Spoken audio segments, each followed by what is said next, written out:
Assalamualaikum warahmatullahi wabarakatuh. Pada kesempatan kali ini saya akan menyampaikan materi fikih ubudiyah dengan tema konsep-konsep toharoh dalam fikih Islam. Konsep toharoh dalam fikih Islam. Toharoh dalam konteks agama Islam merujuk pada konsep kesucian atau bersuci. Ini merupakan aspek penting dalam praktik ibadah, karena kesucian fisik dan spiritual dianggap sebagai syarat untuk melaksanakan berbagai ritual. Toharoh berasal dari bahasa Arab yang berarti bersih atau suci. Dalam konteks syariah, mengacu pada keadaan seseorang yang bersih dari hadas dan najis. Secara umum, toharoh terbagi menjadi dua, yaitu 1. Toharoh dari hadas, 2. Toharoh dari najis. Pertama, toharoh dari hadas adalah proses bersuci untuk menghilangkan hadas. Hadas merupakan keadaan seseorang yang menyebabkan tidak sah melakukan ibadah. Hadas terbagi menjadi dua, yaitu 1. Hadas kecil, 2. Hadas besar. Hadas kecil ialah segala sesuatu yang membatalkan wudu, seperti buang angin dan buang air kecil. Sementara hadas besar ialah segala sesuatu yang mewajibkan mandi, seperti haid dan nifas. Kedua, toharoh dari najis adalah proses membersihkan dari benda najis, seperti kotoran hewan dan sebagainya. Macam-macam toharoh itu banyak, diantaranya wudu, mandi, tayamum, menghilangkan najis, dan menyamak. Mari kita bahas satu-satu ya. 1. Wudu. Pembahasan yang pertama yaitu wudu. Wudu ialah mengalirkan dan membasuh anggota tubuh tertentu sebagai syarat sahnya sholat. Syarat sah wudu ada 5, yaitu 1. Islam, 2. Mumayyiz, 3. Menggunakan air suci mensucikan, 4. Tidak ada penghalang antara air dan kulit, 5. Tidak dalam keadaan hadas besar. Rukun wudu meliputi 6 hal, yaitu 1. Niat, 2. Membasuh muka, 3. Membasuh kedua tangan sampai siku, 4. Mengusap sebagian kepala, 5. Membasuh kedua kaki sampai mata kaki, 6. Tertib. Sunnah-sunnah wudu diantaranya 1. Berkumur, 2. Istinsyak, 3. Mengusap seluruh kepala, 4. Mengusap kedua telinga, 5. Mendahulukan anggota kanan.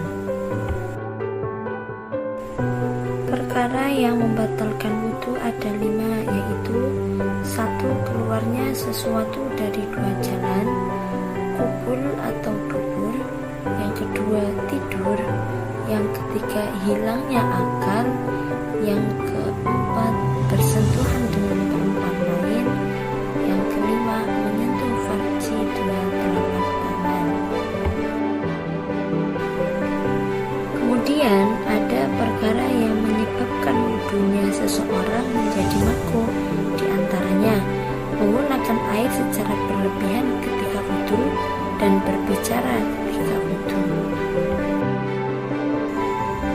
Dalil diwajibkannya wudu yaitu Quran Surat Al-Ma'idah ayat 6, yang artinya, wahai orang yang beriman, bila kalian hendak sholat, basuhlah wajah kalian, tangan kalian hingga siku, usaplah kepala kalian, dan basuhlah kaki hingga mata kaki.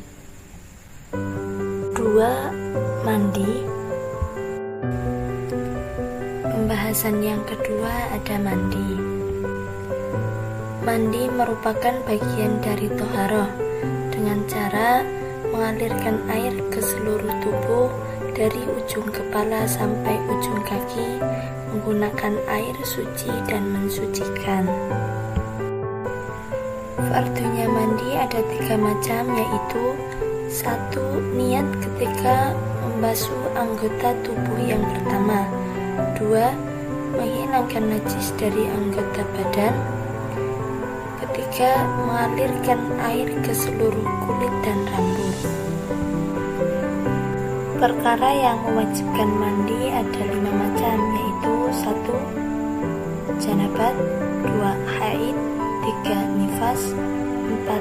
Wiladah atau melahirkan, 5. Mati atau meninggal. 3. Tayamum. Pembahasan yang ketiga ada tayamum. Tayamum merupakan cara bersuci menggunakan debu yang suci dengan cara-cara tertentu. Alasan diperbolehkan tayamum meliputi 1. Tidak ada air. 2. Ketika khawatir penggunaan air karena sakit. 3. Kondisi yang sangat dingin. Kemudian, rukun tayamum terdiri dari 5 hal, yaitu 1. Niat. 2. Memindah debu ke anggota yang akan diusap. 3. Mengusap wajah. 4. Mengusap kedua tangan. 5. Tertib. Perkara yang membatalkan tayamum sama dengan perkara yang membatalkan wudu, karena tayamum berfungsi sebagai pengganti wudu. Dasar hukum tayamum dapat dilihat dalam Quran Surat An-Nisa ayat 43 yang artinya, dan jika kamu sakit atau dalam keadaan musafir atau datang dari tempat buang air atau kamu telah menyentuh perempuan kemudian tidak mendapatkan air, maka bertayamumlah dengan tanah yang suci, sapulah mukamu dan tanganmu. 4. Menghilangkan najis. Pembahasan yang keempat ialah menghilangkan najis. Najis dalam syariat merupakan segala sesuatu yang dianggap kotor dan harus disucikan sebelum melakukan ibadah tertentu. Najis berbeda dengan hadas.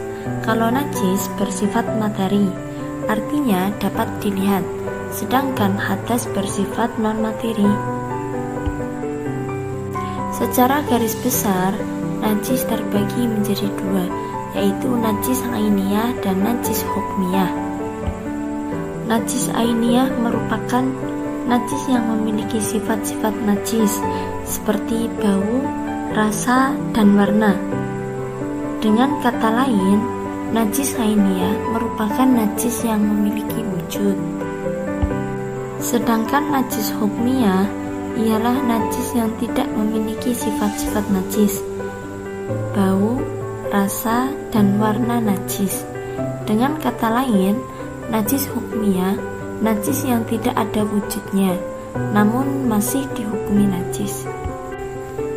Najis terbagi menjadi 3 macam diantaranya. Pertama, najis mughalatoh. Najis ini dikategorikan sebagai najis yang berat.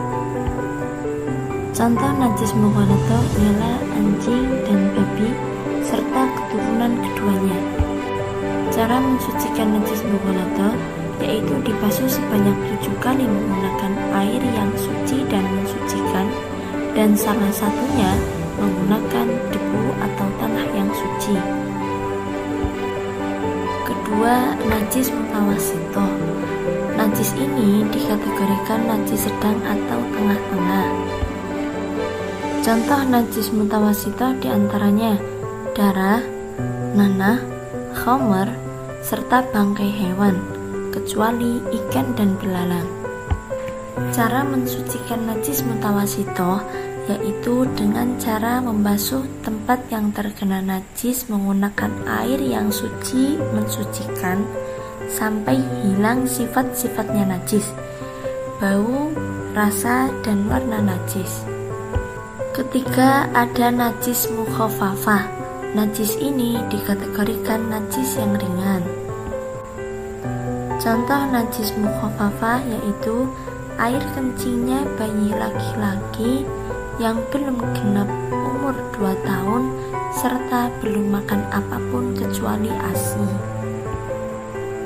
Cara mensucikan najis mukhafafah mudah sekali karena cukup mencipratkan air ke tempat yang terkena najis. 5. Menyamak. Menyamak merupakan kegiatan yang dilakukan untuk membersihkan kulit bangkai binatang selain anjing dan babi dari sesuatu yang membuatnya busuk dengan menggunakan benda yang rasanya sepet. Tujuan menyamak yaitu agar kulit bangkai bisa dimanfaatkan menjadi barang ekonomis seperti tas, sepatu, dan sebagainya. Kegiatan menyamak ini dilakukan untuk mengubah status kenajisan kulit bangkai menjadi suci, bukan tentang keharamannya yang distatuskan menjadi halal. Dalil dasar menyamak ialah hadis Nabi SAW yang diriwayatkan oleh Imam Abu Dawud dan An-Nasai. Kulit bangkai bisa disucikan dengan daun kirut salam, banyak dijumpai di daerah Tihama. Hukum menyamak menurut sebagian besar ulama yaitu mubah. Akan tetapi hukum tersebut dapat berubah menjadi wajib bila mana terjadi sesuatu yang sangat dibutuhkan. Menurut Imam Nawawi, alat yang digunakan menyamak yakni setiap sesuatu yang dapat mengeringkan kulit bangkai, membuatnya tampak indah, serta menjaganya tetap utuh dan tidak hancur ketika mengering. Demikian ulasan materi tentang konsep toharoh dalam Islam. Semoga apa yang saya sampaikan ini dapat memberi kemanfaatan bagi kita semua. Terima kasih. Wassalamualaikum warahmatullahi wabarakatuh.